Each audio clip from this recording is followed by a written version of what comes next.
Hey guys, it's Tyler again. I know you're sick of me now, but I'm picking my favorite episode today, and it will probably be season 1, episode 17, and it was with our guest Kevin Wright and his counters in the Land Between the Lakes. I like this episode because we were still like just starting out. Like I said, it's episode 17 in our first year, so I'm going back in time, but I don't know. He talked about weird stuff happening around his area down where he was, because he was by Land Between the Lakes, and he talked about drones being in the air after like having sightings or this. But behind the scenes, that I think we've disclosed this sometimes in it, but I just want to kind of reiterate, weird stuff happened on our end when we were having the conversation. Like, he would cut out, he couldn't hear us, and we were using my phone to call him, and like like my phone just got really hot, just out of nowhere, just got burning hot, and then it just said update. And I don't know about you, anybody out there, when you normally it always prompts me, it's like, hey, do you want to do the update now? And like I don't understand why it just randomly did an update right there. I feel like I still don't believe that it's like some type of conspiracy or anything, but it was odd. Out of nowhere, we were having these conversations about Land Between the Lakes and possibly military or the government being involved, and then this happened. Like, all these weird stuff happened on our end. It's still to this day, it kind of baffled me. It was just odd timing, weird coincidence. So like, this is why I like this episode so much, because it was like, it was weird. It was what we were talking about, the X-Files, the unexplained. It's like, why did that happen right there? Could it have been a coincidence? I really don't know. But yeah, before to get in the episode, I'm a broken record. If you've had an encounter, you know somebody that's had an encounter, you can hit us up on Facebook, send it to our email, that's encounters@kyxfiles.com, or our website, that's www.kyxfiles.com. And we'll keep you anonymous if you want to, or you just send us the story, anything like that. So I guess let's get into the show. Join the campfire, guys. Mwah! Welcome to the Kentucky X-Files, Season 2, with your hosts Dennis Mays, Tyler Stewart, and Josh Gibbs. Don't forget to subscribe to us on YouTube, Spotify, or wherever you get your podcasts, so you never miss an episode. Now, on to our show.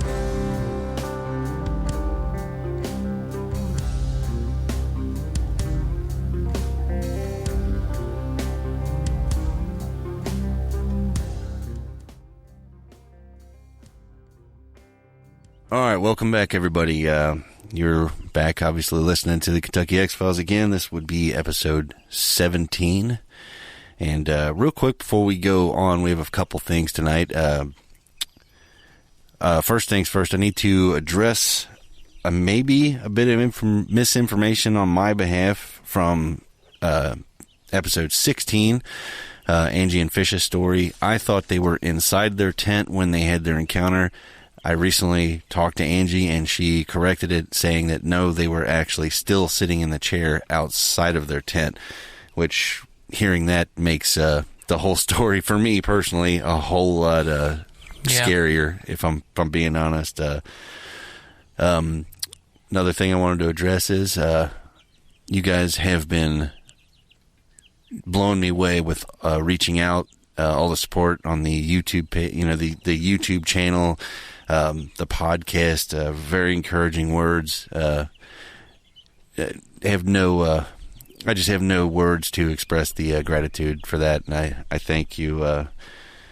Another thing here is we got an email sent to us, Ty, and It's from Mr. Greg Burkhart. He said he didn't know if his encounters were worthy of an episode, but let me start over. I picked her up in the background. Another thing that came in was an email. Came through our email that we set up for encounters, and it's from a Mr. Greg Burkhart. He didn't believe that his story was worthy of an episode, but I would really like to just go ahead and read this so that everybody out there knows that, you know what, your encounter is definitely worth an episode. It's worth the time to sit and listen, and we can't, we can't, there's no way for us to do this and shut people down. So if you have an encounter, definitely follow Greg's example. Send it in to us. If you want to be on the show, we'll work that out with you. That'd be awesome. If you don't want to be on the show, an email will suffice, and we'll make sure that we take the time and read it. And I'm going to go ahead and read Greg's real quick. And everybody out there, let me know. Let me know in the comments, or send us an email. Let us know what you think, and if you've if you've had anything like this, we'd love to know. We'd love to hear about it. So here we go. Hey there, guys. I've never really told anyone these stories before except for the people who were with me in some of them, so bear with me and I'll try. LOL. A little background. I've been in Stewart County all my life. I grew up hunting, fishing, and working on the farms. I used to coon hunt all the time. I would go a lot by myself. One night, when I was in the land between the lakes hunting by myself, I was just leaning up against a tree and listening to my dogs running a track. When down the holler below me, I started seeing lights, blue, green colors. At first, I thought maybe I was seeing things. Then it dawned on me. It was probably foxfire. Some folks call it will-o'-the-wisp. I vaguely recall seeing it years ago when I was much younger while out coon hunting one night. But then this started moving through the air. Foxfire doesn't float, at least not that I'm aware of. And it changed colors. It was more like orbs or softball-sized circles. The hair stood up on my neck. Sorry, I'm going to start that. The hair stood up on the back of my neck, and I got my ass back to the truck and hauled ass out of there. I went around the ridge to catch my dogs, and I've never went back. Now I work on the river. We push barges up and down the river. I run several different rivers: Ohio River, Tennessee River, Cumberland River. I got off the boat one time, probably 20 years ago, and me and my ex-wife were riding around in my Jeep in the land between the lakes. We were around Panther Creek, and something very tall and dark crossed the road in front of us right at dusk. Neither of us said anything that night. We went straight to bed. I turned off the light, and about 2 minutes later, she said, "What was that?" I said, "I have no idea. But now I think I do know." I was on a boat running the Cumberland River once, and my pilot went through the Dover area that night on his watch. When I got up the next morning and went to relieve him, he said, "Man, I didn't know y'all had bears here." I laughed and said, "We don't." He said, "Bullshit. I saw one last night. I put the spotlight right on it. He was freaking huge. He was standing up trying to reach something in a tree, and it looked like, he was standing." Let me start this whole paragraph over. I fucked this all up. He was freaking huge. He was standing up trying to reach something in a tree, it looked like. I told him the bears are in East Tennessee, and we do not have any. He said, "Whatever, dude. I saw a big one last night at Gatlin Shoals," which is Gatlin Point in Land Between the Lakes. So what did he see? Who knows?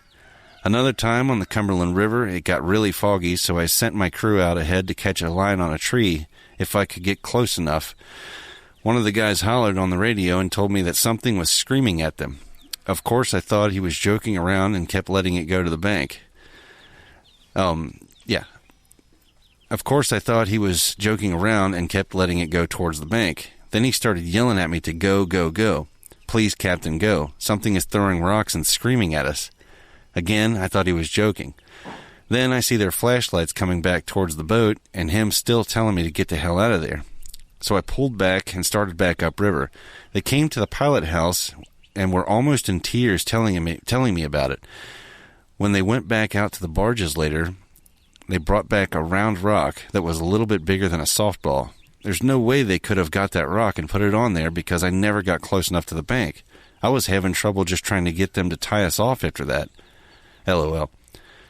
2 years ago in the mountains of North Georgia, my wife and I were in a cabin sitting by the fire. I was drinking a beer and messing around with her, and I let out a whoop sound. I was immediately answered. Last week, we were back in North Georgia in a different cabin. I was sitting outside around midnight listening to the water and the sounds. All of a sudden, I hear what sounded like a Major League Baseball player smack a major home run. That loud crack sound. I thought what I heard was my first wood knock. I've never heard anything else like that night. Well, those are my main encounters, if you can call them that. I've never had a face-to-face, but I really believe that those things were the big man of the woods. Except for the lights. I still don't know what to think about them. You guys take care, and I'm really enjoying listening to your channel. Lots of luck in the future. Greg Burkhart. Wow. It's crazy, man. That's that is a handful of wild shit going on the river, right? Yeah. Especially Land Between the Lakes area. Holy crap. Thank you, Greg. We appreciate it, man. Yeah, thanks, man. It's super cool to put your trust in us. Yeah, I'm I got a little surprised about it. I was like, I don't know if you personally, have you heard any of the orbs encounters, sightings in the Land Between the Lakes? I've only personally just recently started looking into the orb thing. I didn't know what to think of it, but man, it is coming up over and over again. Yeah, there has to be something to that. Everybody has their own speculation on what it could be, but I'm having a tough time trying to figure it out. I know we went over it a couple times where it could have been some type of shaman that's doing these. Yeah. Something that's like a ritual type of thing. Or some people think that these orbs are actual Sasquatch because they say that the creature can shapeshift. I've heard that too. Yeah, they can change shapes. What was the story where they said that there was two groups of guys hunting. One group saw, wasn't that Robert that told us about this? One group saw a deer. The other guys from the other side of the forest saw the big guy, and they were looking at the same area, but they saw two different things. Now that right there is just, I don't know what to think of it, but it makes me wonder. What the hell are we dealing with? What the hell is this thing? What is this thing? The only other thing on the agenda tonight is we have a guest to talk to, Ty, and his name is Kevin Wright. The last time we heard about this guy was actually through his friend Joshua Grierson, who was on one of our other episodes, On the Trail of the Dog Man. And Joshua is still out there looking, by the way. If anybody around this area needs his eyes on something, definitely let us know, and we'll put you in touch with him. So we asked him if we could speak to his buddy. He said, you know what, my buddy would love to talk to you. So I guess let's give him a call and see what he has to say. I'm excited. Calling.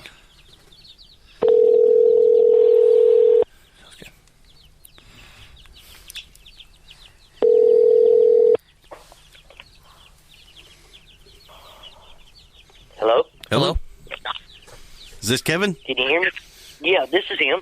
Hey, can you hear us okay? Yeah, I can hear you. All right. Okay. This is Denny and Tyler from Kentucky X-Files. Oh, well, I'm glad to get to speak with you gentlemen. Yeah, man, I've been really looking forward to this. So, I know a couple of your stories.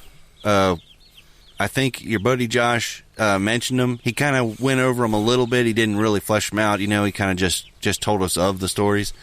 But we got a couple of messages reaching out, wanting to know more about, the guy he's talking about. You know what I mean? So we thought that it'd be really cool to get you on here and maybe talk Squatch with you for a little bit. Oh, I would love to. Hell yeah, man. I love talking about the big guy. Hell yeah. So can you tell us a little bit about yourself, man? How long you been interested in this? Well, all my life, I've kind of, grew up hearing stories about Bigfoot. Yeah. But I didn't honestly believe them. And, I wanted to, But my dad, he was an avid hunter. He taught me and my little brother how to hunt. Yeah. I spent many days out in the woods, and I never really came across anything, no footprints or nothing like that. I always had hope that I would see one. Yeah. And then it was November of 2005. I just happened to be living in Lee County, Virginia. Okay. And I had a 150-acre farm that I was allowed to hunt on, and that was my first time ever seeing one. Really? What was that like? It humbled me. I mean, it scared me. It scared me to my core. I mean, up until I saw him, I thought I was, one of the bad guys walking through the woods. I had a gun in my hand. I wasn't scared of nothing. Yeah. Until that day. Wow. And I don't know if, I have my beliefs that maybe he just showed himself to show me, no, you're not the meanest man walking. No kidding, huh? And when I saw him, it put my life in a whole new perspective. And after I saw him, I just kind of got more and more into it. But I really started back in like 2016. I started just trying to read and listen to every story and every account and all the information coming out about Bigfoot. Absolutely. So how the encounter? How did it go down? I mean, was it was it the bluff charge, or did he just kind of pop out to you?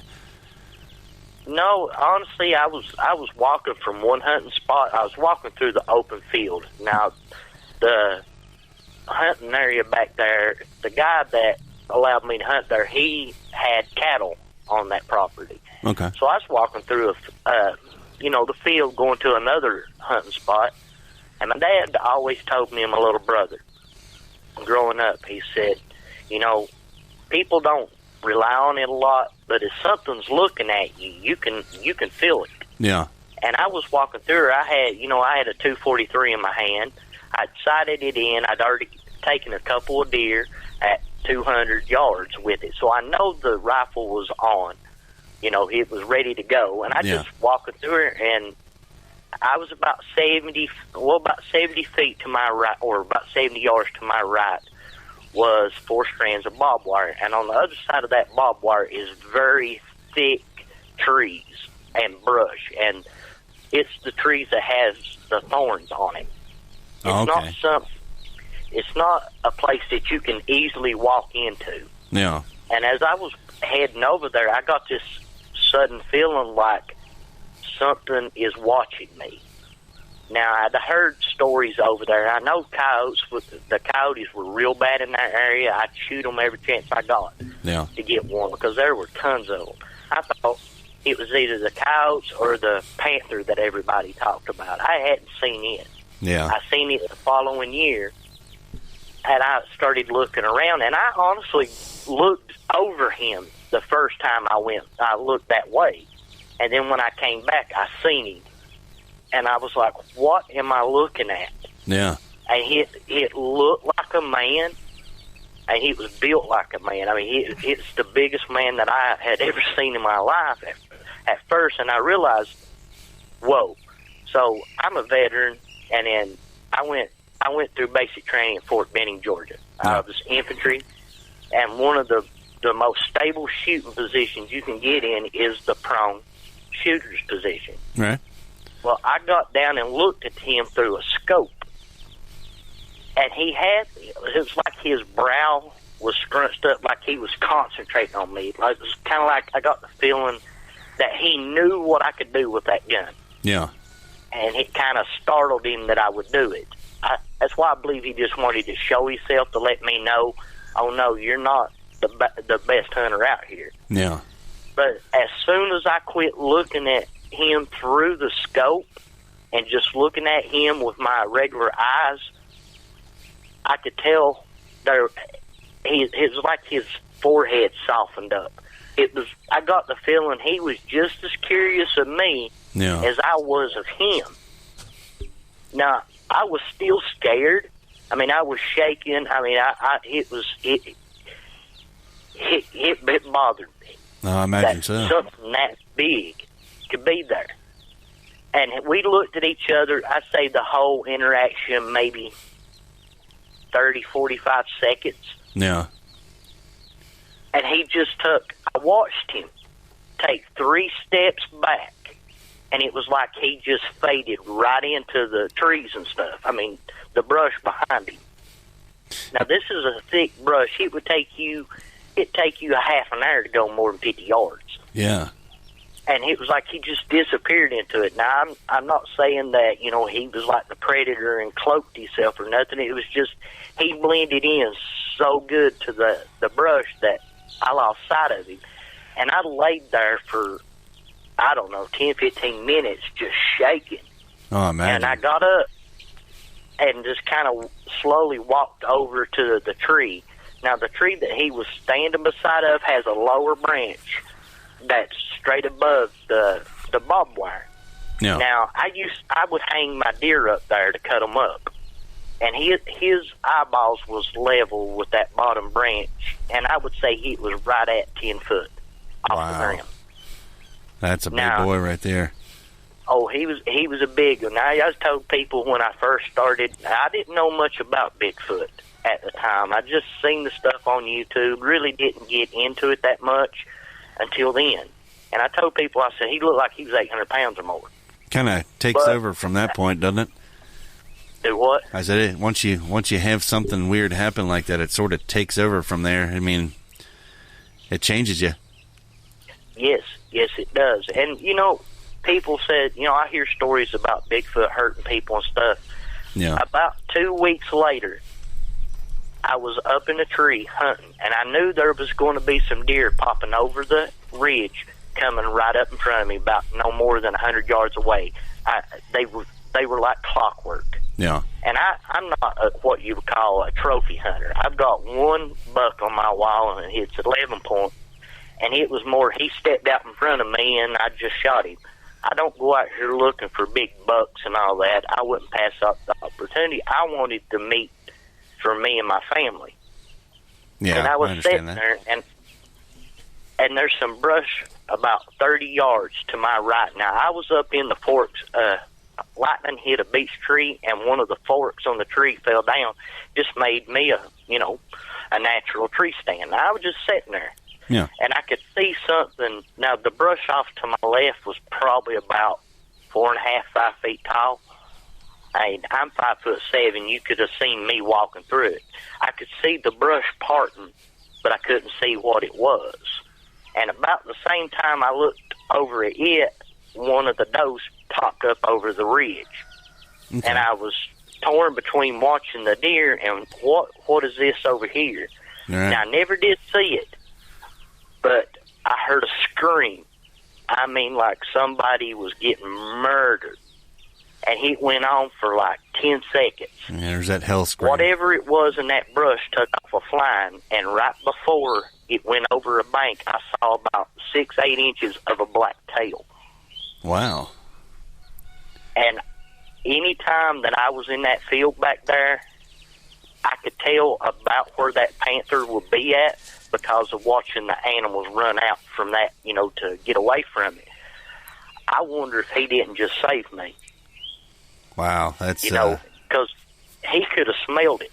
I couldn't smell the panther, but he was downwind of that panther, and he was close enough to me that I believe he saw me. I was way up the tree. Ain't no way he couldn't have seen me. But he smelled that panther, and it was like he screamed, and that thing took off. I mean, it beat feet out of there. You think he was looking out for you? God, I hope he was, and if he was, I sure appreciate it, because I couldn't have got more than one shot off on that thing if it would have jumped up that tree after me. Oh, yeah. And I didn't carry a pistol at the time, so I all I had was that .243. No kidding. And the chances of me getting, something flying up a tree, if I get one shot off and I miss, well, I'm hurt. Yeah. That's crazy. And you guys, I am so interested to learn about, hear more about Louie.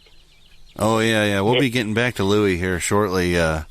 We think that's why we were real curious about your cave run experiences, because Louie seems like he heads through that area, and we're trying to figure out if if he circles around and goes back through it every so many years, or if he just hangs out there. We're not real sure, but we think, we're definitely on his trail. Well, see, there's some strange stuff that's been going on down here. I bought my cabin back last February. Yeah. And 3 days after I signed the papers on it, I took my first trip behind my house. And I went down, it's 1.5 miles from my property to the river. And on the way down through there, I found a structure.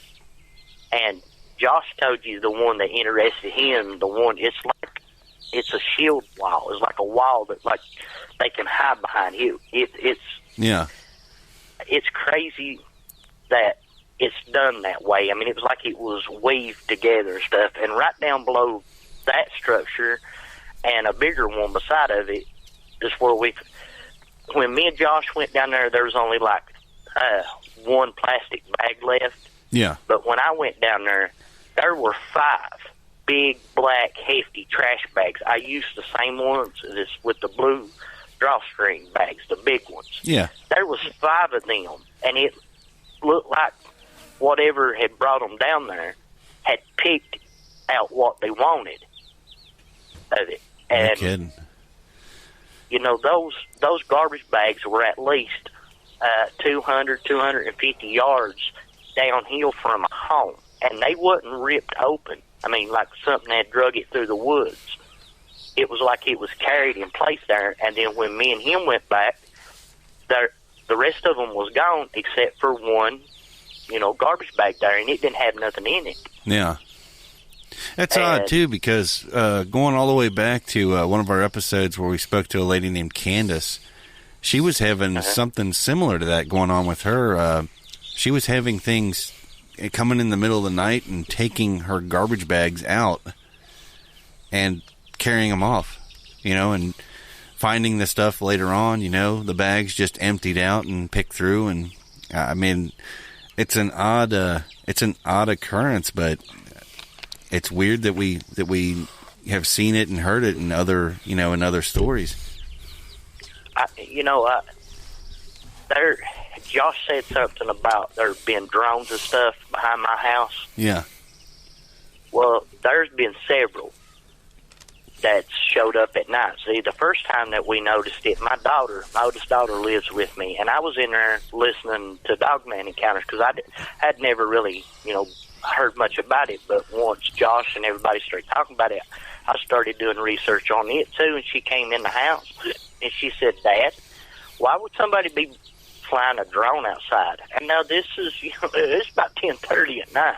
Yeah. So I walked out on the porch, and I watched 3 different drones flying around over the valley behind my house. And I wonder, they supposedly, one of the guys I talked to on out the road from me told me that they had put game cameras up. And they said they were looking for at first they said they were looking for somebody, but there's not been no missing person up here. Yeah. What are you looking for? And then another time he had words with them about it because they're wanting to put stuff on his property. Really? And he was having words with them about it, and they said they were looking for elk. Now, why would you be flying drones around at night looking for elk? Yeah, unless you'd almost imagine the drone would spook elk away. Well, that's what I'm thinking myself. Yeah. They do have, you can get thermal drones and use them at night and find them, which you could easily find anything that has a heat signature with a thermal drone. But it was like they were staying closer to my part of the property, and you would see them leave, like one would disappear for about 10 minutes, and then you'd see it come back. It was like they were changing out the batteries on it. And they done that for quite a while. No kidding. They've done it on several different occasions, too.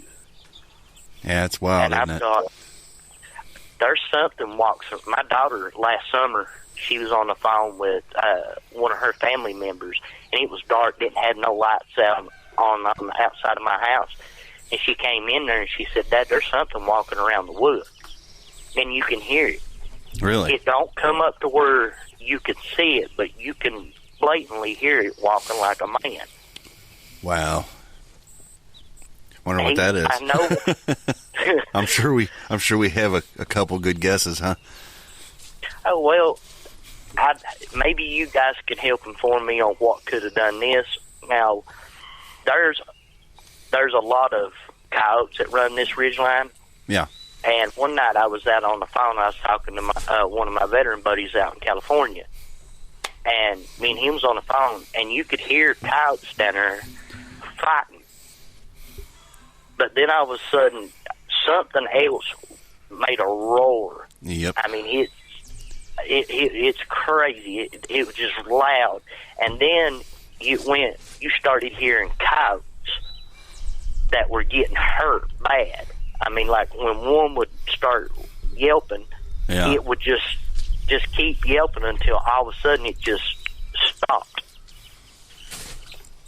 Well, and my buddy, go ahead. All I can think of is that, I mean, if there's something, I mean, this is just a generalization, but if there's something that is a large predator and it occupies an area, and another group of, predators invade that area, I mean, depending on the size of it, they're not competition. They're just more game. They're more prey.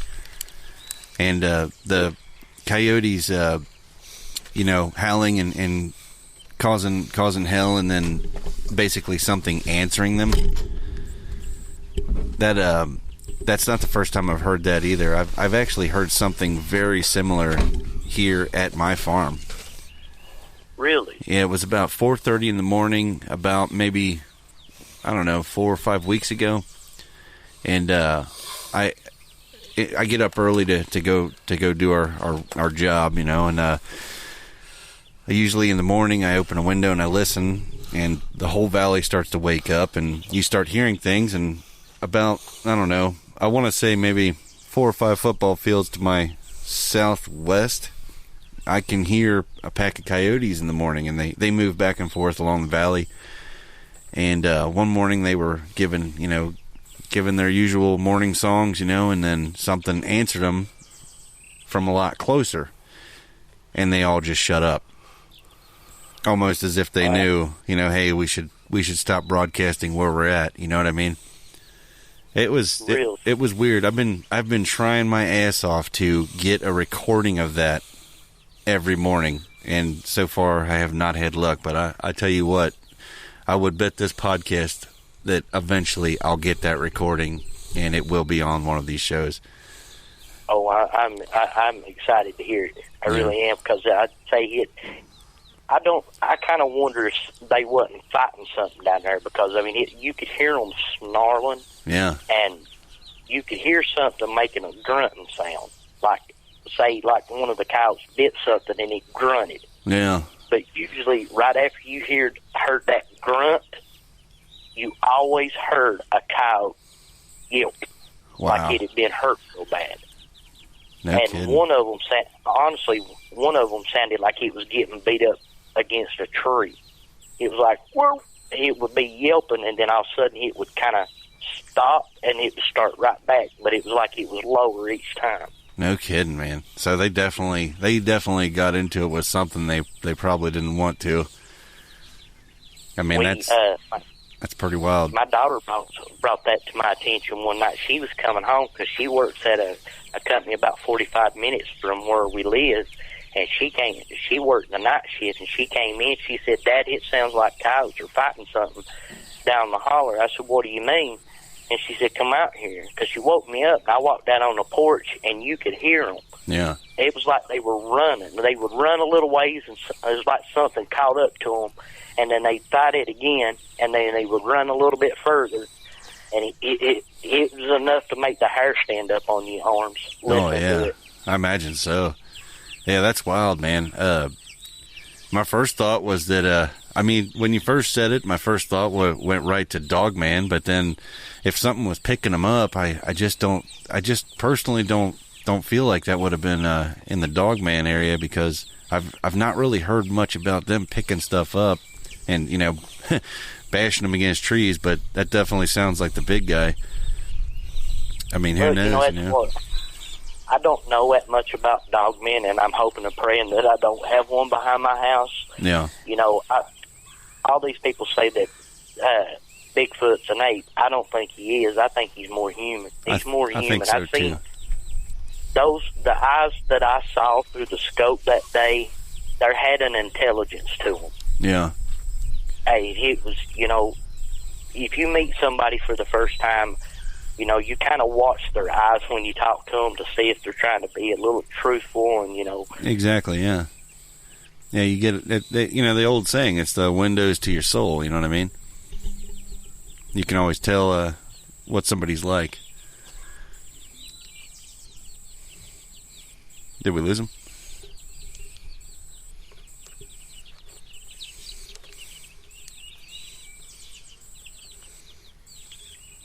Yeah, my phone. It's too hot. Oh, shit. Let me see if...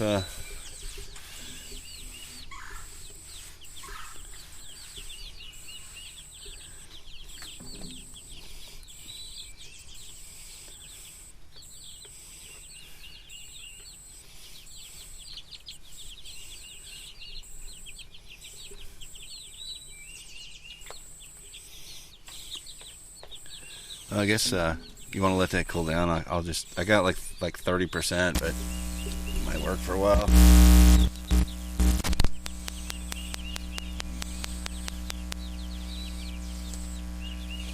Let's see if we can get him back on here.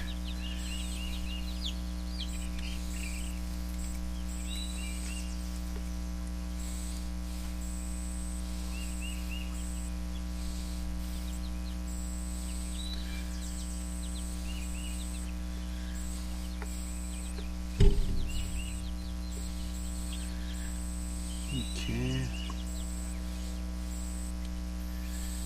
Keypad 859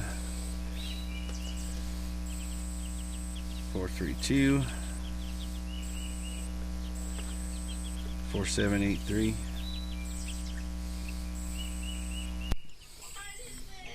Get this over in the shade. Hopefully that's better. Hello? Sorry about that, buddy. Oh, hey. Can you hear us okay? Sorry about that. Oh, that's okay. Yeah, we had our phone sitting here. We're actually outside today enjoying the nice weather, and the phone was sitting right here in the sun, and we didn't even think about it. It kind of overcooked, and it just shut off on us. Well, okay, that's understandable. Yeah, I'm sorry about that.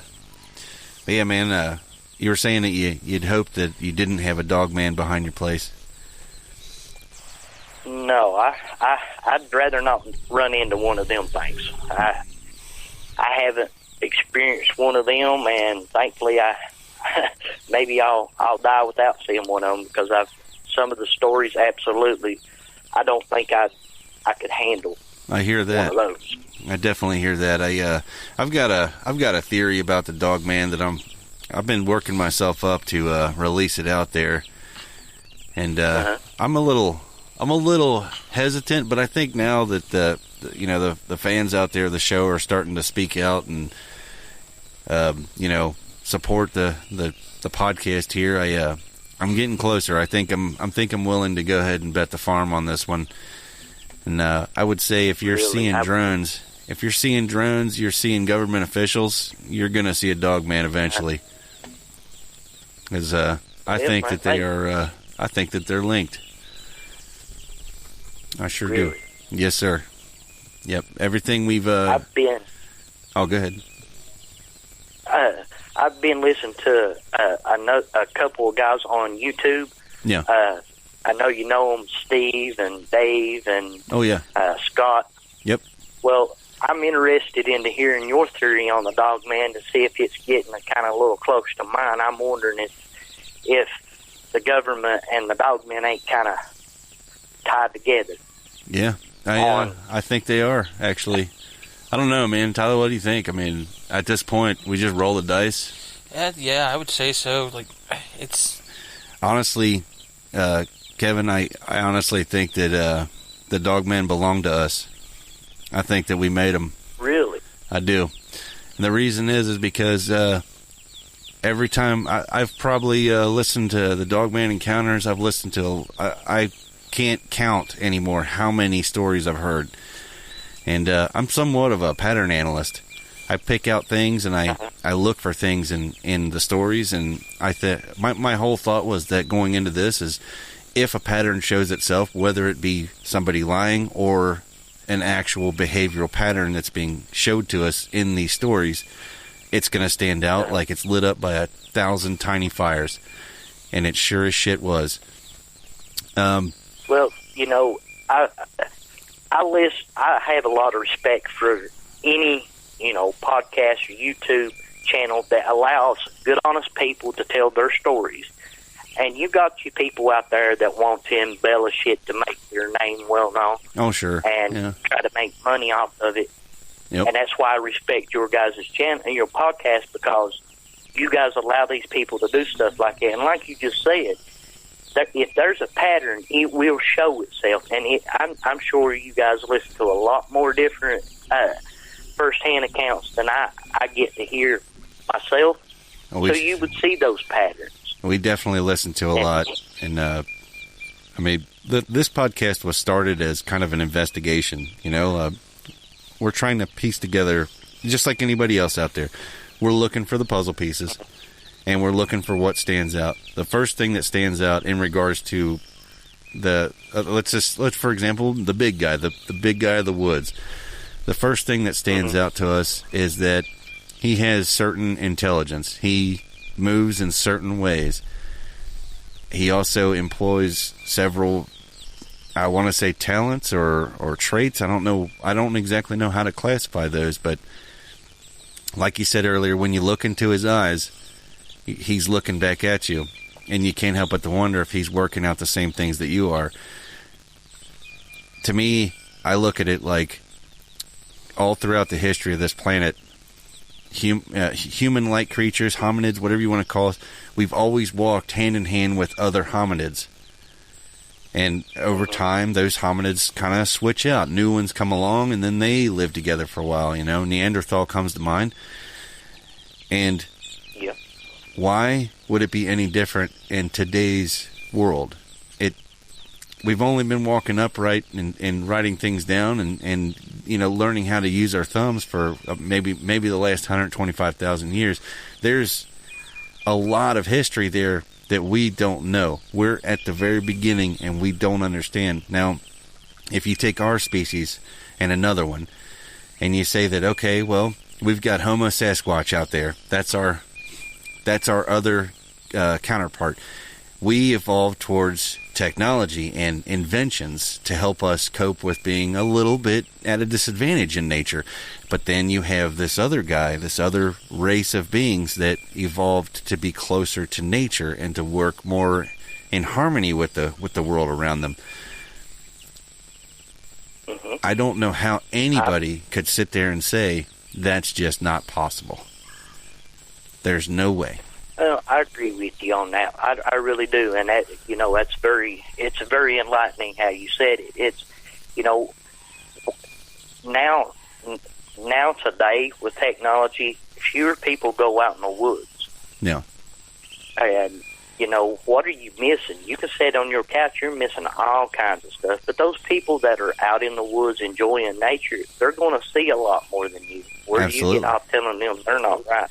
I've been telling my kids for years now that, you know, when you pick up your phone and you turn on your television, you're not seeing the real world. The real world's outside. We're being told that this is the real world, but this isn't it. This is the construct. This is what we've invented to replace that. You know, going outside and taking a walk will make you feel so much better than your favorite show coming on for 30 minutes and going off.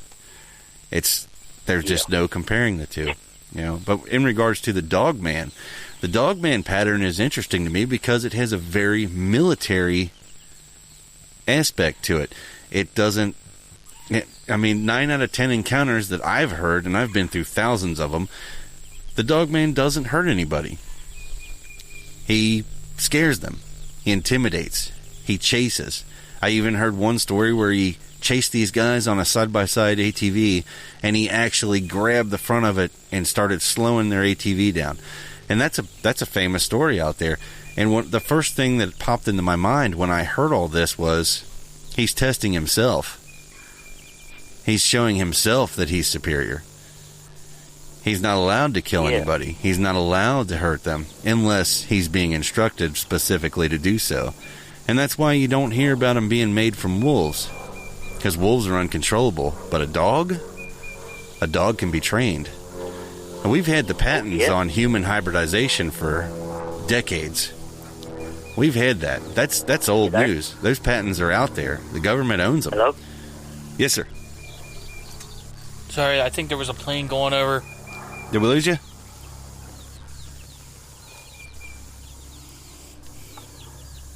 Kevin, you there?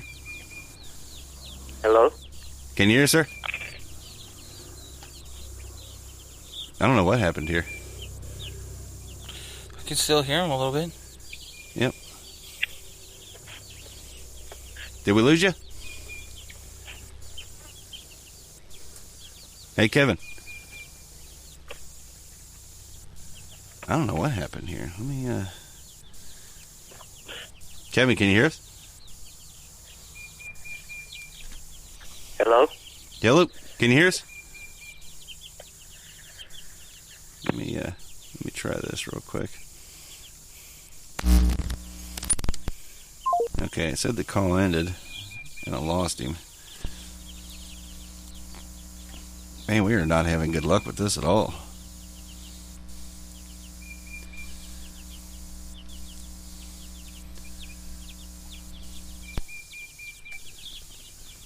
That's a weird coincidence, huh? Hello? Hey, Kevin, did we lose you? Yeah. Oh, I don't know if that was on my end or not. I know. I just told Tyler. I said, "What a weird coincidence that I started talking about this theory and we get disconnected." Yeah, really? Yeah, well, that's. What would you say? I lost you when you was talking about the dogs can be trained. Yeah, I said the reason why you always hear about them being made from dogs instead of wolves. You know, a wolf is wild and untamable. You know, they always have that wildness in them. But a dog is a different story. A dog can be trained. He can be best friend. You know, man's best friend. Yeah. And they, some of these depictions of Dogman, they always say it looks kind of like a Rottweiler, and those were used in military and the dogs. Pointed ears of a Doberman Pinscher too. Doberman Pinscher. I think one thing that got me too recently was the comparison between the older Dogman accounts where they were describing them looking more like a German Shepherd, and even a couple cases where the newer Dogmen, as I call them, I call them the new prototypes, the new models, actually going and hunting down the other type and killing them, and a couple witnesses saying that they've seen that happen. So I thought, well, you know, it's interesting. You know, the military, you know, they have a lot of different dogs. See, at Fort Benning, where I went to basic training, I was also stationed there. Yeah. And at Fort Benning, they train a lot of the dogs that the military uses. Yeah. Well, they did at the time. And that's back in 97 through 99 while I was there. And I asked one of the instructors one time, I said, well, why are you putting your German Shepherds through a different, you know, course than you are like your Rottweilers? Yeah. And have you heard about how hunters will have bear dogs that chase and bring a bear down, or at least fight it so they can get a shot at it? Well, from the way I took it and the way he explained it, the Rottweilers are like your bring down dogs, where they're so big and massive. Yeah. They can hit bigger guys and bring them down no problem at all. You take a 100-pound Rottweiler, it won't bring down a big guy. That's like throwing a boulder at somebody. Yeah, really. It's a boulder with teeth right there. You know, these Dogmen, if they're making them, are they making like the German Shepherd types more for tracking, and the Rottweiler types, they're made more for your brawn? Yeah. And, you know, the the power behind it, for fighting up close and personal. It is interesting, but I noticed too that a lot of your I call them cluster sightings. It's when there's multiples in the same area. It's almost always located near a military base. And when I did some further research, a lot of those military bases that they're located near are abandoned or shut down. Really? Supposedly shut down, I should say. I don't know. And if there anybody's listening out there, please don't send dogmen to assassinate me. That'd be awesome. So. Well, yeah, please don't do that. Yeah, please don't send them over here either. But I tell you what, if you do send dogmen to assassinate me, you're proving me right, and everybody's going to know it. So I don't know. I tell Josh and my nephew that when we was out and talk all the time, I will drop a Bigfoot if I have to. Yeah. But if it's an encounter like the first one I had, I'll be less likely to shoot him. But now if he throws something at me or he screams at me and to my face, yeah, I'm going to take it as he thinks he's bigger than me, and I'm going to see if my gun's bigger than him. I understand that. And I tell them boys all the time, he may get me, but he's going to get me through a wall of lead. Yeah, I'd wondered about that. I'd rather not. Some of the encounters I've heard about where the actual Sasquatch is a lot more aggressive than others, and for the longest time there, that really bothered me. I could not put my finger on it. Out of all these sightings, I was like, why is this handful of sightings? Why are they aggressive? And so I started thinking, well, maybe it's the time of year. So I started looking into that, and sure enough, there's a lot of those encounters that are aggressive are nearing the end of summer and beginning into fall. So I did some more research. Sorry, I got goats back there losing their minds. But I started researching that and I found that mother bears will get more aggressive during the season after they reproduce, after their babies are born. If a bear has babies nearby and you come near her, she's going to be a lot more irritated and a lot more pissed off in trying to get you out of there more. So what I kept thinking is maybe during these more aggressive encounters, maybe there's young ones nearby and they're basically, showing aggression to get you away from them. They don't want those babies seen or encountered, Well, that would be a good assumption because, most animals have, they have that trait. They're going to protect their young, Right. That's their livelihood right there. That's their family. They're going to protect it just like us. I'm sure any good American out there would protect his family. I know I would. Absolutely. I mean, I'd stand right there and die if I had to for one of my family members. And, if Bigfoot's doing the same thing, I can understand that. Yeah. I totally get the it. The dog man, some of the stories I've heard about him, he's more likely to be aggressive from the get-go. Yeah.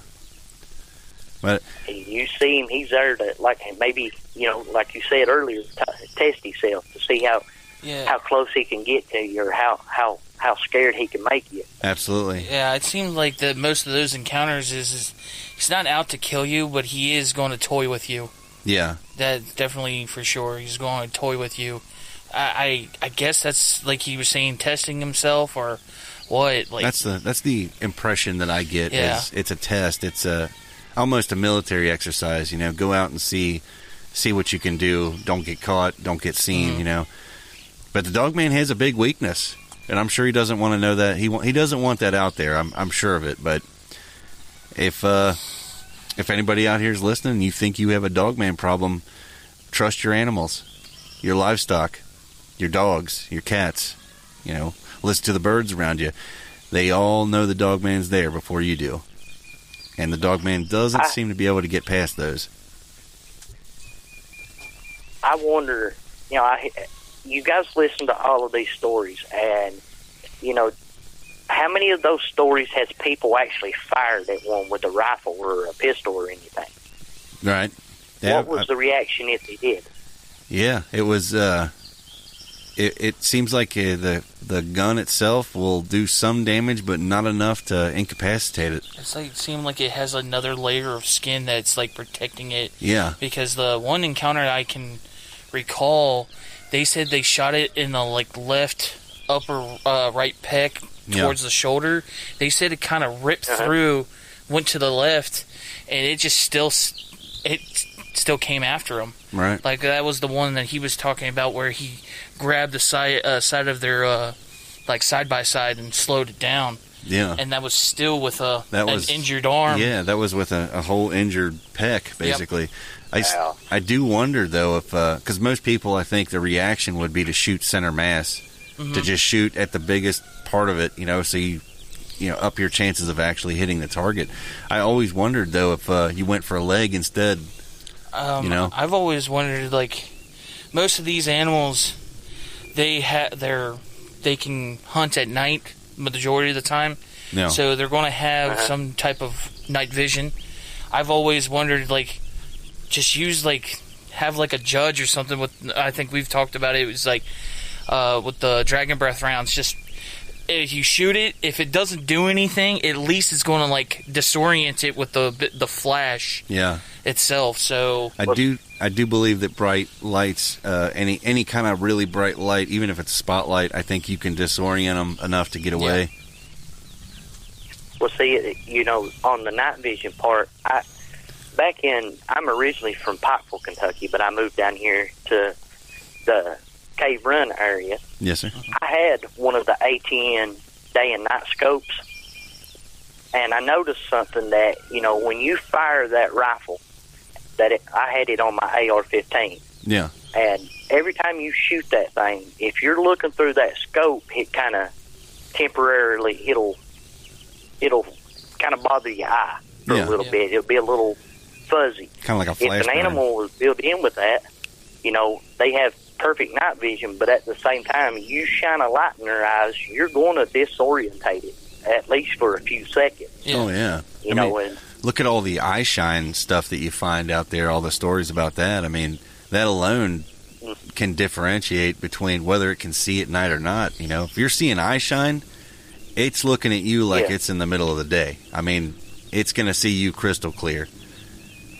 I mean... Well, see, you talk about the eye shine. Josh said something when he was on the podcast with you guys about me seeing red eyes behind my building. Yep. If you go over the hill behind my building, now I'm 5'7". I can stand there and put my hands up to the top of as far as I can put them up. And you stand on the porch where I was, you'll see my hand. Yeah. So whatever it was, at least 7-8 feet tall. Right. And as soon as I came out on the porch with my 30-06, I could hear him walking down through there, and he was breaking branches as he went. Wow. And see, my daughter was on the porch one day, and it was last summer around the end of June last year. She was sitting out here in the evening. It was about 5 or 6 o'clock in the evening, and the Bigfoot pushed a tree over, and now the tree, it was a dead tree, but it's bigger around than a 5-gallon bucket. He pushed it over, and like 10 foot beside of it is a tree that's as big around as my wrist that has been snapped and twisted at the same time. Wow. It takes a lot of strength. I think it was Friday night. I hung a rabbit up behind my building down there, and that rabbit's up about 8 feet off the ground. And I didn't tie it with a double knot, just a regular, just one little knot, just enough to hold it. Yeah. It was gone by 7 a.m. Saturday morning. Wow. It was just free hanging? There was no way something could climb up and get it, or? Oh no, you had to be tall to touch it. There's no way you could have got it from the tree. Wow. Okay. I kind of hung a rope up and went down and climbed up a tree a little ways, maybe 10 foot off the ground. Yeah. And then I just kind of hung the rabbit over the little, I call it the clothesline that I had, and I tied it off to another tree. The rope was still there, but the rabbit was gone. What about the rope itself? Was it shredded or was it untied?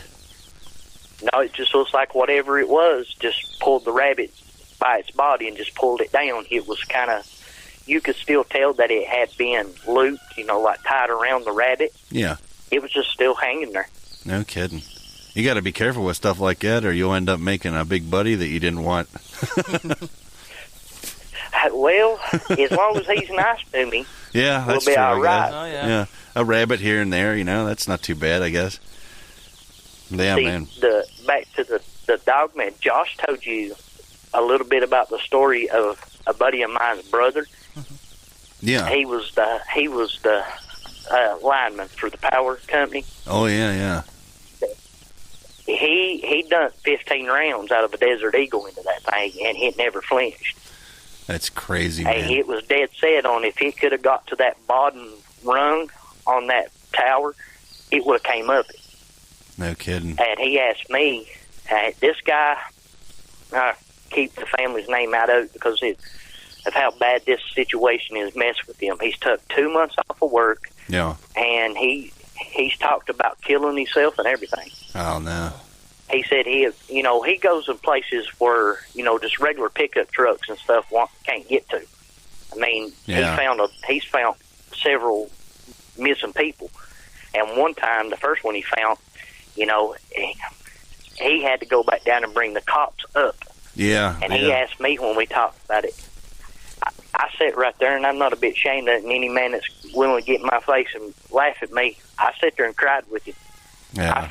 I just felt how bad it messed with him. Yeah, he said he's seen bears, he's seen wolves, coyotes. I mean, he's seen all kinds of stuff. He said, but he felt true terror when that thing smiled at him. Yeah. As soon as he clicked that safety off on that Desert Eagle, that thing smiled and looked up at him. Yep. He said, I just knew I was dead. He said, wow. I don't know if it was trying to scare me until it realized I had a gun. He said, but once I unloaded them rounds in it, he said, that thing circled me around her. He said, I stayed up there for 4 hours. Wow, man. And that's something that upsets me when I hear it is, we should know about these things. This type of stuff. This man that this happened to is clearly went through a trauma. He's probably doubting himself. He's doubting everything about the world around him. Why do we let him get in that situation? Why isn't he warned? Why doesn't he know? Plus, I'm just concerned about if this is actually true. What we're saying about that we actually made these dogmen. Our government put him in that situation because they want to test something that they don't want no one to know about. And I don't want to be a conspiracy guy, and I don't want this podcast to be a conspiracy, but there are some things that our government doesn't want to tell us, and I get that for no panic, but there has to be some kind of line not to be crossed. There has to be some inclination, hey, there's a few things out here, steer clear. And if this man that we're talking about, I know we're not going to say his name or anything of the sort, but I don't think he'll ever hear this, but if he does, all I could say to him would be to stay with us, man. Don't give up. Eventually, down the road, you are going to reclaim your life. And there's more of us out here that believe you than those people who will discredit you. And I wish him the best, man. I really do. I kind of talk to him and stuff when he feels like talking about these things. Just let him get it off his chest. And you know what? One of his favorite things he asked me, and I don't have an answer for it, and I don't know anybody that does have an answer for it. Yeah. It breaks my heart because I know this guy, brother, and he's like a brother to me. Right. I trust him with my life. To hear him go through it, he asked one question. He said, "Is this what happens to people that go missing, that they never find nothing?" He said, "Is this the thing that's doing it?" I don't know. I don't think anybody knows, but I'll make a promise to you and him and anybody else out there that if it is the reason, eventually we're going to find it. We're going to find it and we'll prove it. I don't care how long it takes. And if we die trying, then somebody else, I guarantee somebody else out there will pick up the pieces and they'll go forward and they can continue on. Somebody's going to get to this. The government can silence one person. They can't silence thousands. That's it. Yep. They cannot silence thousands. And, I listened to David and Steve talk about these Bigfoot encounters and stuff, and people going missing. Well, I mean, if he's what the government would call a super soldier, maybe they're doing it. Yep. And the government just covers up. Well, we don't know. See, here's a little piece of information. Another veteran buddy of mine told me. Yeah. That if Trump would have got elected this last time, he was going to declassify a bunch of documents, not on UFOs.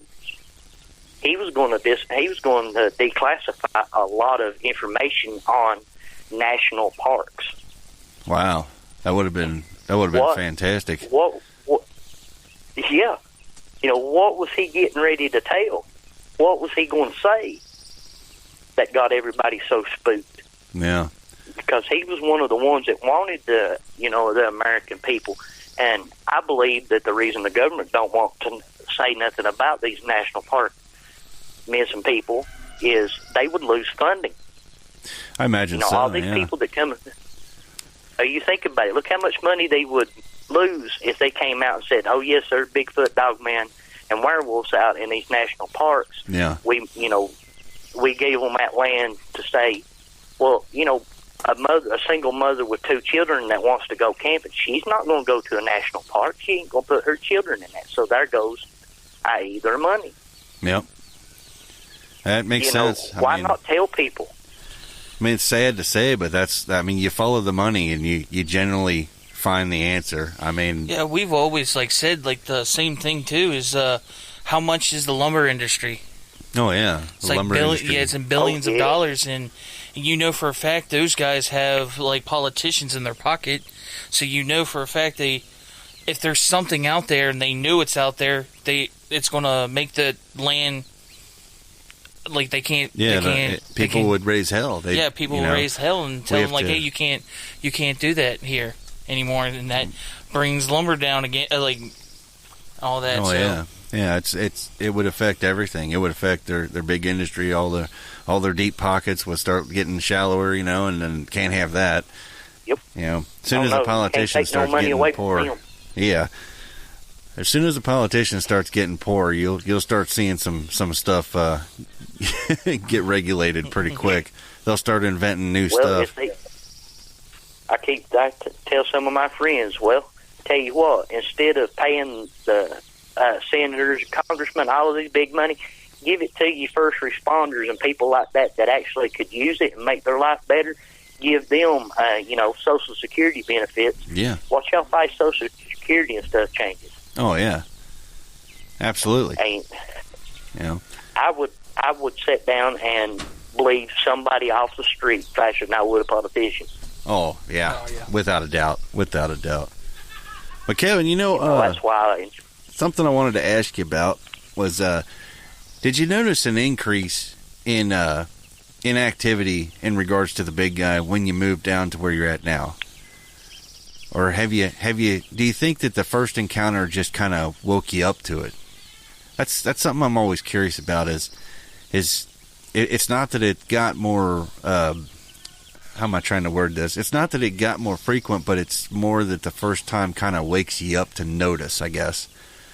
But it made me more aware. No. Like when I went out in the woods before I seen him, I always kept a lookout on for animals that could harm me.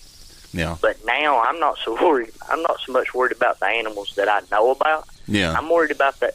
It's something watching me that I can't see. It's always in the back of my mind. It's something watching me that I don't know. No kidding. Yeah. It's nuts, man. It's crazy to think that there's an archaic human out there just watching, and learning. I've even heard of stories of them talking, Yeah. Well, I've heard people see over in Virginia, after I'd had my encounter, I got into fist fights with people that called me a liar. And I was at church. I went to church at the time with my ex-wife. We were still together, me, her, and my little girl. Yeah. And an old man, he said, you need to go out there and talk. We'll call him William after church and tell him what you saw. And because this other gentleman had heard people talking in the church about me being a liar for what I saw. Well, after church that day, I walked over to William, and I asked William, I said, you know, everybody, I said, I've had a couple people tell me I need to come and talk to you about what I saw. Yeah. He said, well, what'd you see? And I told him what I saw. He said, well, when you go home, he said, come back out to my house. I knew where he lived. It was about 4 miles from my house, little back country roads. Yeah. He said, come to my house. He said, I'll show you proof of what one of them things can do to you. I was like, okay. I went to his house. He showed me x-rays of the right side of his jaw. Him and 5 other guys were down in a place over there called Indian Gutter. And now you can go down there during the day, and it's beautiful. There's a big old cave down there that the Indians had actually cut out shelves to store stuff. Okay. But now once the sun goes down, you better get out of there, because there's something down there that would throw rocks at you. Wow. That guy's x-ray of his jawbone on the right side looked like gravel. No kidding. Something threw a rock and hit him, and they didn't know what it was. They just, all of a sudden, he was the second one in line. They were out coon hunting. And all of a sudden, he just drops like somebody had dropped something on his head. And then, while they were worrying about him, trying to figure out what happened to him, one of the guys stood up. He heard a whistle, and then he heard a whizzing sound. And right in front of his face, he said about the size of a basketball, hit the poplar tree in front of him, and this was a poplar tree about the size of a 5-gallon bucket, and it was not dead. It ripped the bark off of that and took a big chunk of wood with it. And they carried him out of there, and to this day, he said, we never go back down there in Indian Gutter. No kidding. That is See, wild. he also told me, he said, you know, if you're respectful to them, they won't bother you. But he said, we went down there that night, and he said, I guess we disrespected him in some way, and I got the punishment of it. He said, and still to this day, he said, that happened to me 15 years ago, and he was an old man by then. Yeah. He said, this happened 15 years ago. He said, and I've never once set foot back in them woods down there ever again. Wow. That's an amazing... I got a question for you guys. You talk about maybe there might be a dog man in the area.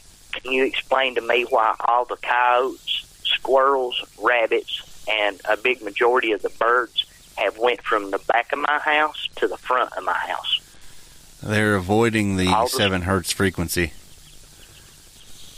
I mean, hear a lot about that. I'm just... Yeah, infrasound. Infrasound. A lot of people talk about the feeling of dread, and it's kind of interesting to me that this didn't dawn on a couple of the other investigators, but I imagine they've got a lot bigger plate than we do. Mm-hmm. They always mention the dead silence, the sound of dread, the dead silence in the woods, and then the feeling of nauseousness and panic and, I've got to get the hell out of here, something's watching me, etc., so forth.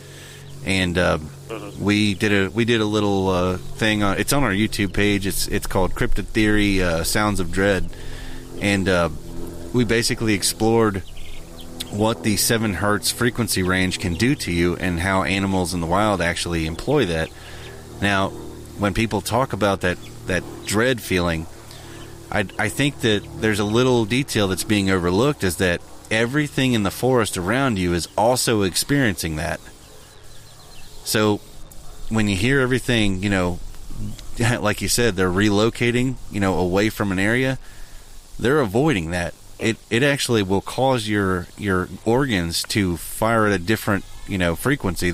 Your organs are running in a timing like an engine.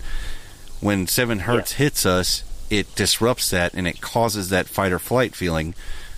This also happens to other animals too. So if you see all the animals, relocating or moving away, I can't say definitively if that would be Dogman or Bigfoot. I would lean more towards Bigfoot because we have a lot more encounters and stories pertaining to Bigfoot being able to produce that frequency range. The majority of encounters I've heard about the Dogman is the smirking, the smiling, and that almost superiority complex that comes along with the Dogman topic. I would say that those animals are relocating because your big friend is making his way towards your place. But it's speculation. Well, that's interesting.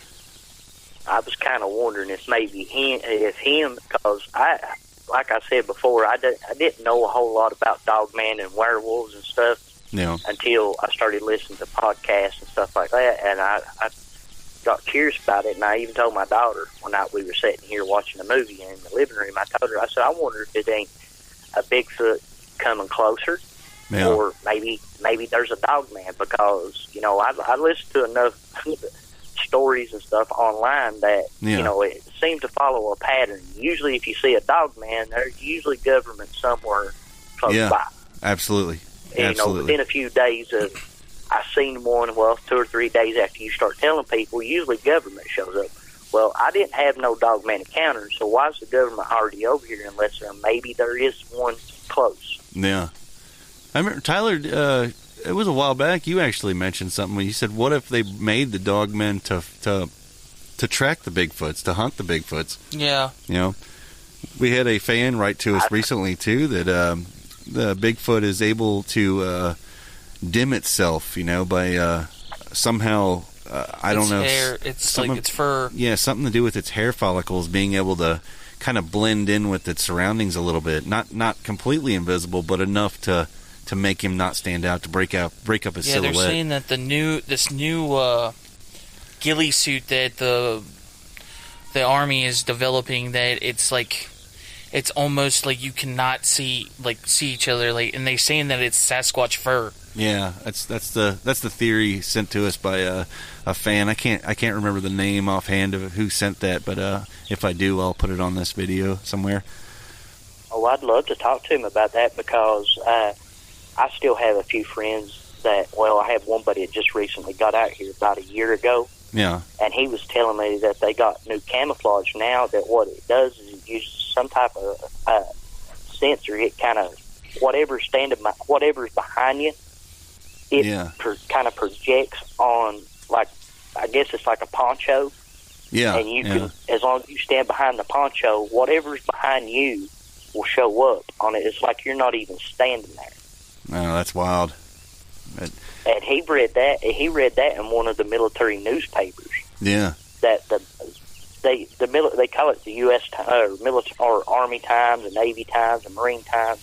You see them a lot at the VA hospitals. Like when I go, the one in Prestonsburg, I used to see them all the time.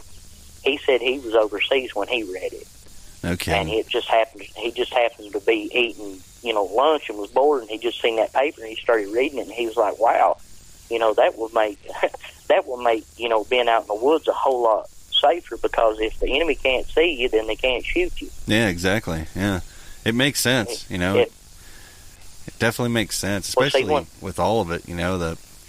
The idea that they might be hunting and killing these Sasquatch to use their fur to make new technologies. I mean, I don't know about that one personally, because I have nothing to stand on in regards to it, but it's pretty wild. It would make sense. Yeah, definitely wouldn't be the first time. That one I saw. I mean, I watched it take 3 steps backwards. It never turned. It never looked any other direction to me. But it took 3 steps back, and it was just like it blended right in. Yeah. To the brush behind it.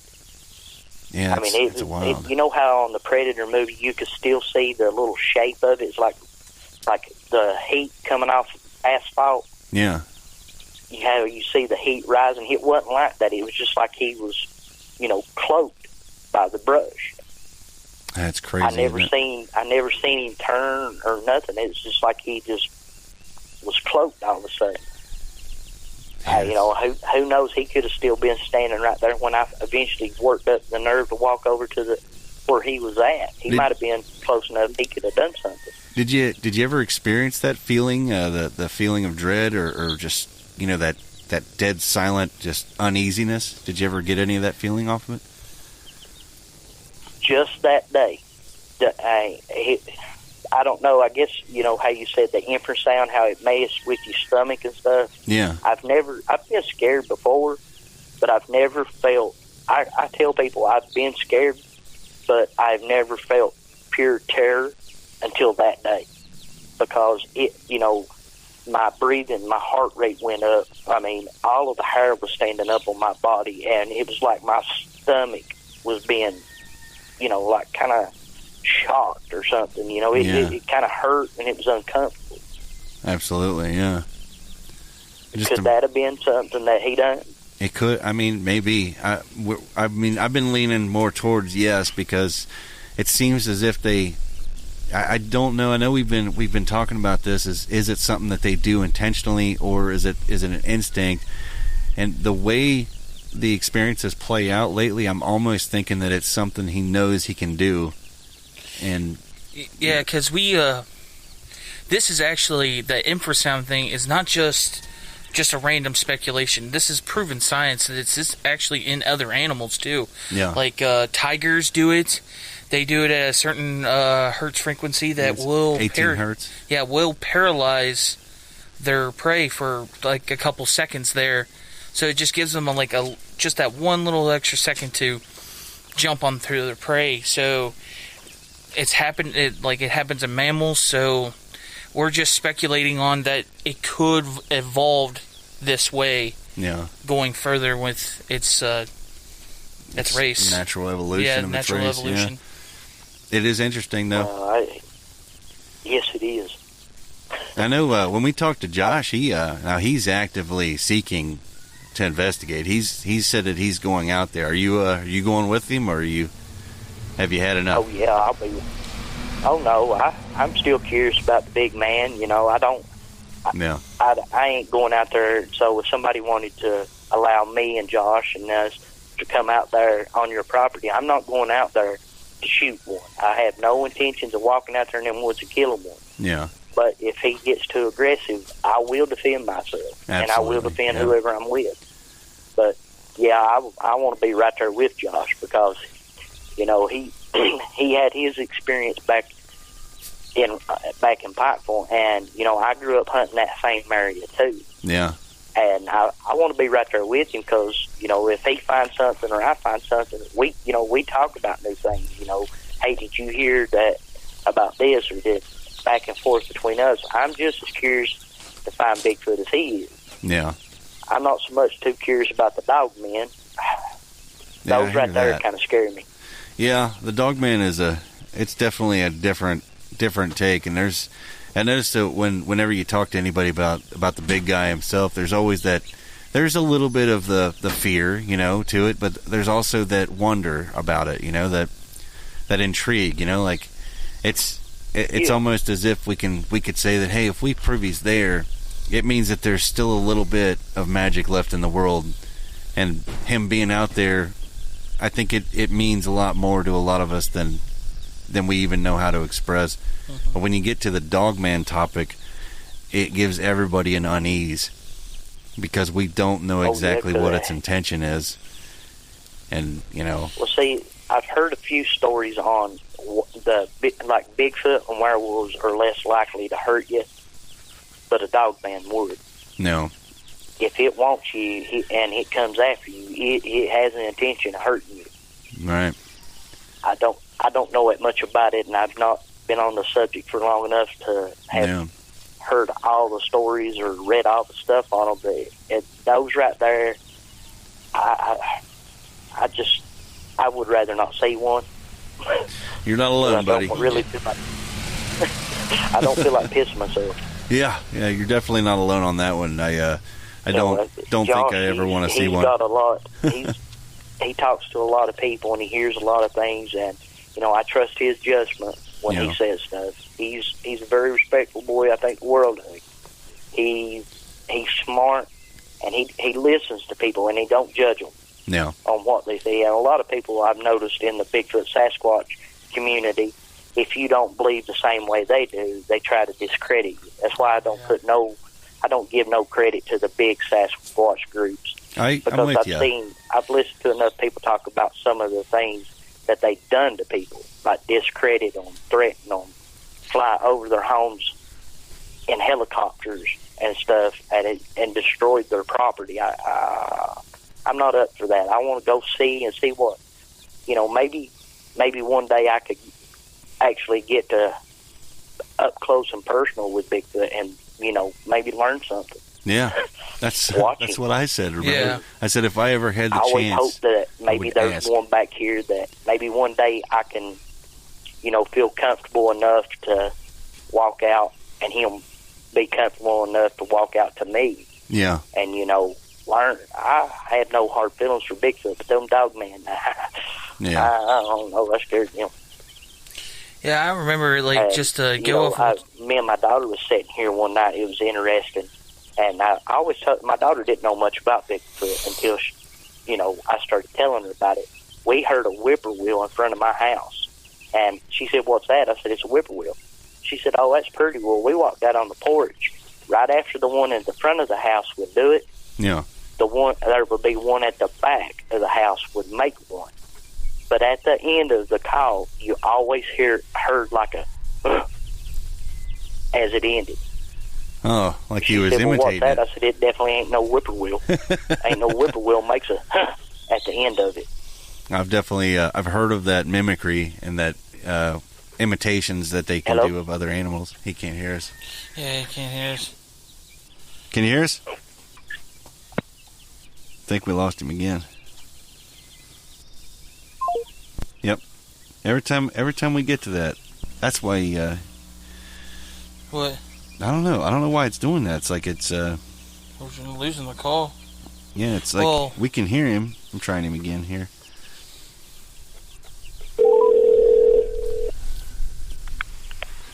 Hello? I don't know what's going on there, buddy. It's just dropping you.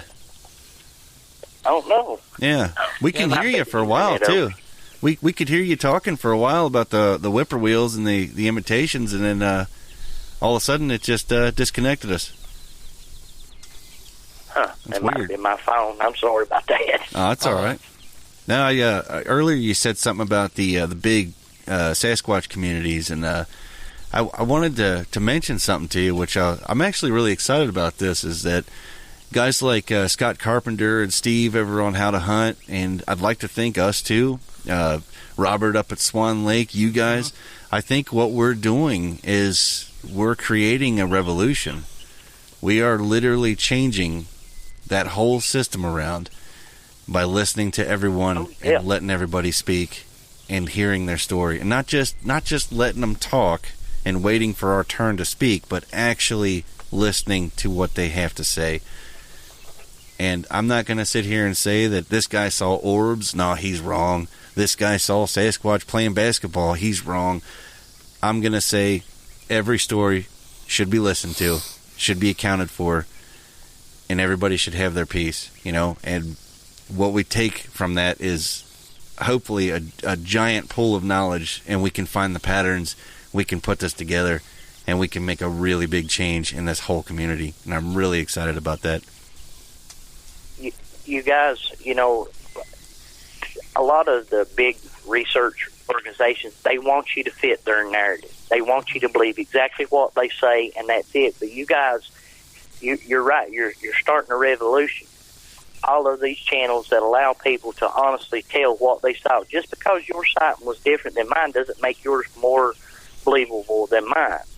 It's what happened to me, and it's what happened to you. Right. Let other people, because these people are, they're scared to come out and say, "Well, I saw Bigfoot," because, the Bigfoot associations, they call it on my ape. Well, the one I seen looked like a human.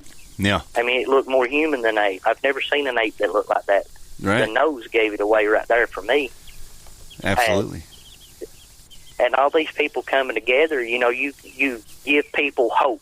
Okay, well, maybe I've recommended your podcast to several of my friends that want to learn more about Bigfoot, Dogman, and stuff, and I told them, Kentucky X-Files. I said, just listen to their episodes and just listen to what other people see. And, you know, your encounter may be different, or your encounter may be just along with some of them. I said, they don't judge you. They'll Absolutely. ask you. It's always good to ask people questions about their sighting, because maybe you'll think of a question they didn't, you know, think to tell you, and somebody else out there may could use that information. Information's the key to learning. Absolutely. You've got to have all the information before you can make a good, honest, you know, conclusion on it.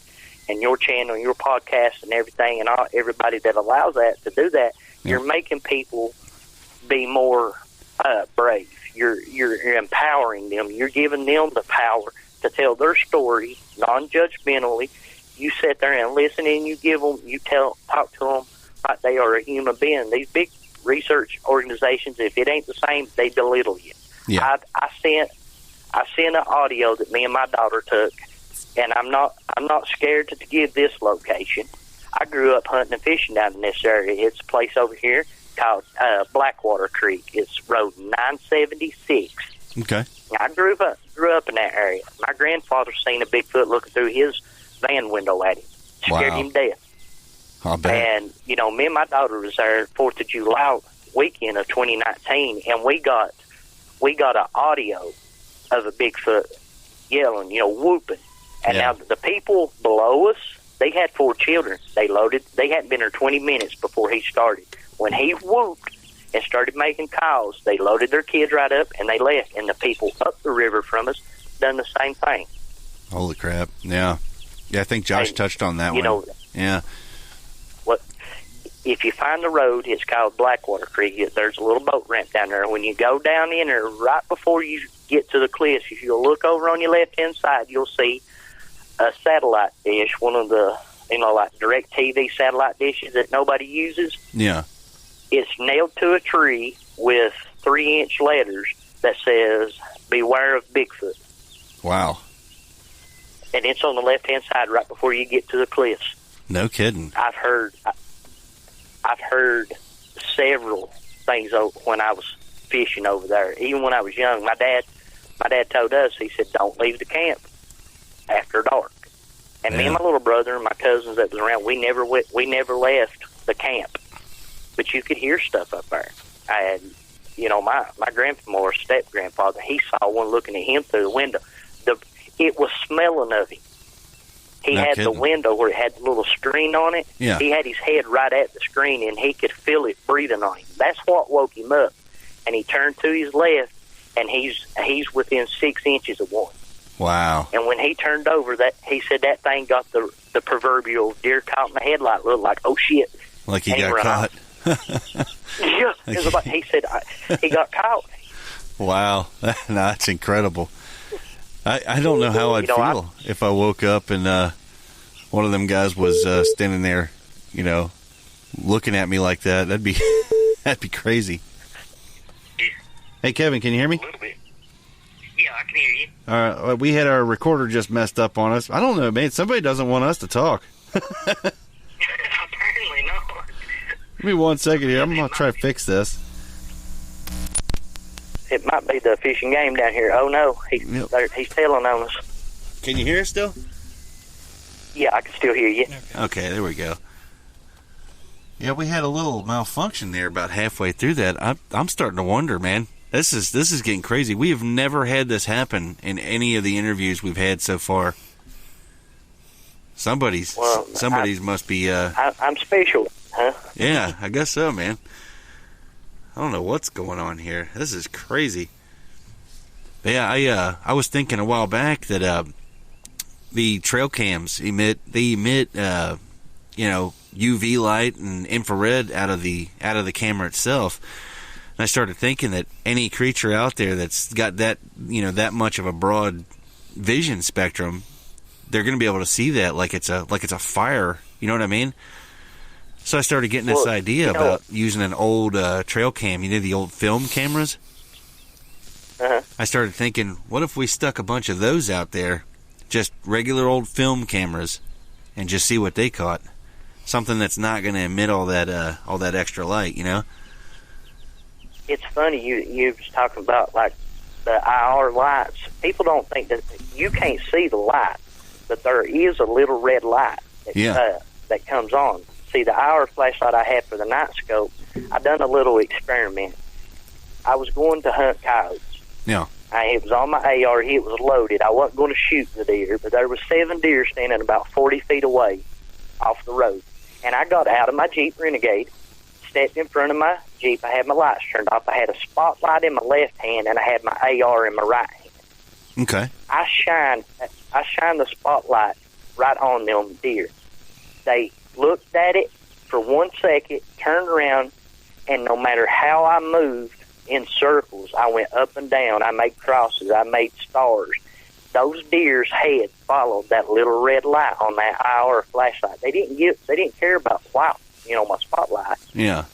I guess they couldn't figure out what's that red light. No kidding. Like they were actually picking it up, huh? They were seeing it. Well, that's something that they don't see all the time. They see headlights and, house lights and stuff like that. That don't concern them. It's like they was curious about that one little bitty red light. Wow. I'd like to put out, like you said, just a regular camera and see if I could catch something. Yeah, I think it would. I think we might have more luck with something that's not going to produce that IR. You know what I mean? But Kevin, you know what, man? We're actually coming up to the limit of what we can upload in an episode. But man, I tell you what, it's been really, really awesome getting to talk to you. Yeah, it has. I've been looking forward to it ever since last night. You that's my daughter. I've been like a little schoolgirl. I've been tickled to death that I get to talk to you fellas. Man, I would love to extend this, man. If you ever want to come back on here, let some time go past and touch base with us. You know what I mean? And keep in touch with us so we can get you back on here and hopefully see what you've been up to, and if you've had anything else happen, you know what I mean? I'd definitely like to extend that offer to you. I'll keep you guys informed if anything new happens around my place. I'll definitely shoot you guys a line, let you know, keep you a little informed on what, me and Josh and get into on it, see what we find out. Definitely, man. I'm really, really curious, and it's a real honor to get to talk to you guys and to get to know you and so many other good people that we've gotten to meet doing this. And you said you were a veteran earlier, man. I wanted to say it earlier, but we was in the middle of the talk, and we really do appreciate your service to this country. And we definitely, I definitely would look forward to having you guys, you and Josh. I'd love to have both of you guys back on, and see what your investigations uncover. And I just can't express that enough, honestly. I trust you guys because I've listened to your podcast, and Josh speaks Josh is who turned me on to your podcast, and he speaks so highly of you guys that if he trusts you, I trust you. Hell yeah, man. And, if you guys ever wanted to come, if you're ever in the Cave Run area and want to stop by and absolutely take you to a few places, I would most definitely enjoy doing that. I will, you know what, man?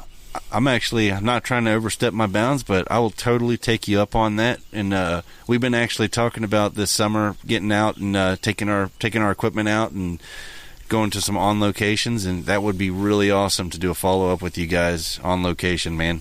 That would be awesome. Oh, I'd love to take you fellas out and get to know yous and see how you operate. I'm new to this. I'm new to trying to get Bigfoot and find out about him. I don't know as much as some people, and I love to learn. Absolutely.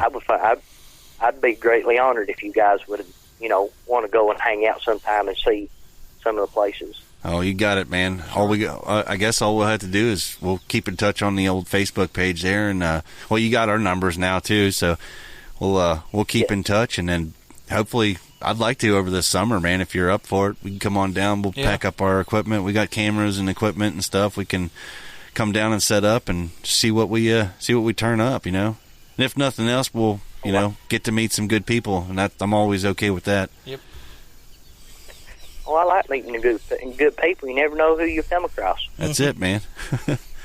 But hey, buddy, I'm gonna go ahead and cut this off right here, and definitely keep in touch with us, man, and we'll reach out to you if we haven't heard from you. And we really appreciate you being on, man, and telling us everything you've told us. And I know our listeners are going to really appreciate hearing this. And yeah, man. I don't care to talk to people down here, so if it's somebody that wants to maybe get in touch with me to talk to me, absolutely, feel free to give them, my Facebook, okay, and tell them to message me. And I'm not going to be one of those people that hides everything and don't want nobody. I want people to learn stuff about it. I'd love to have people. Maybe you guys could teach me something I didn't know. Hey, man, if we can swap information, I think we're already off to a good start with everybody. You know what I mean? Anytime we learn something new from somebody, I feel like we're on the path, man. But yeah, if anybody comes up on here who's listening to this episode and you want to reach out to Kevin, just shoot a message to us and we'll put you in contact with him. And that'd be awesome. Well, I sure appreciate it, fellas. Hell yeah, man. You take care of yourself, man. You keep your head on a swivel, and I'll definitely be following up with you. Do too. Hell yeah, man. We'll follow up with you so we can come down and hang out with you this summer. Oh, I'm looking forward to it, fellas. All right, man. We'll talk to you later. Later.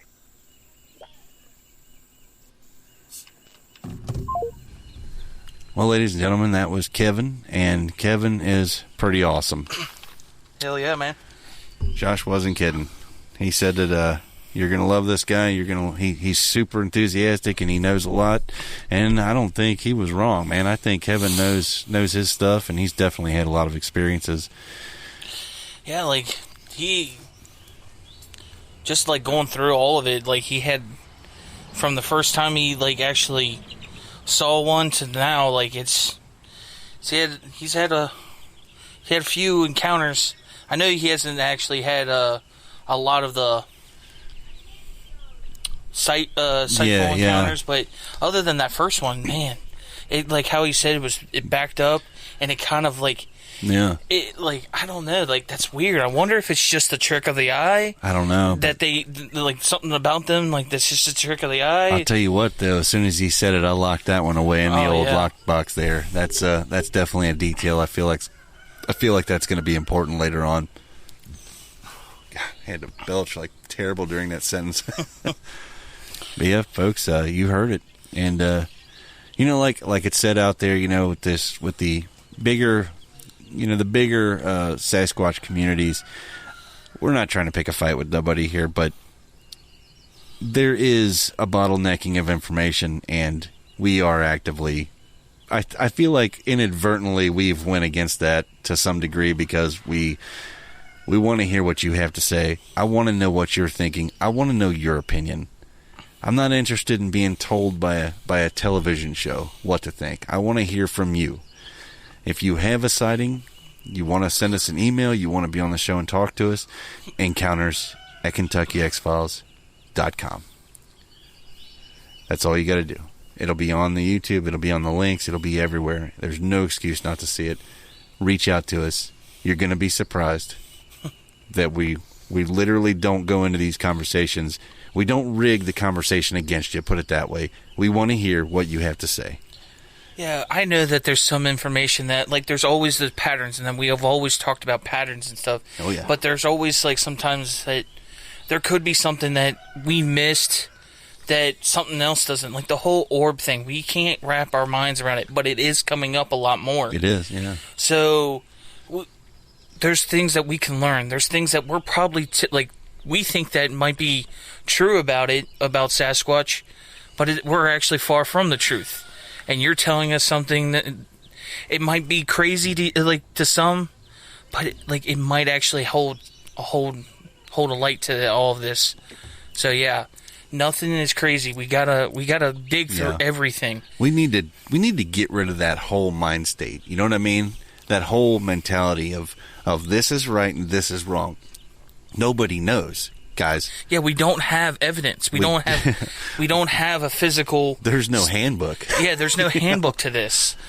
We need to build the handbook, and that's what all of us. I think it's our responsibility. Yeah, we take the collection of information that we get from first-hand accounts. Yeah, and we put it in.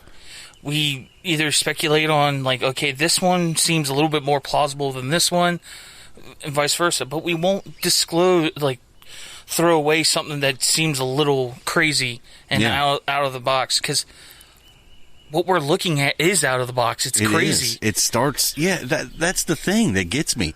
We're going into a topic that's already so far left field. It's out of the box. How do you get to a position in this community where you say, that's just crazy? Well, really? I mean, how did you arrive at that? Yeah. We're already dealing with something that's the possibilities are endless here.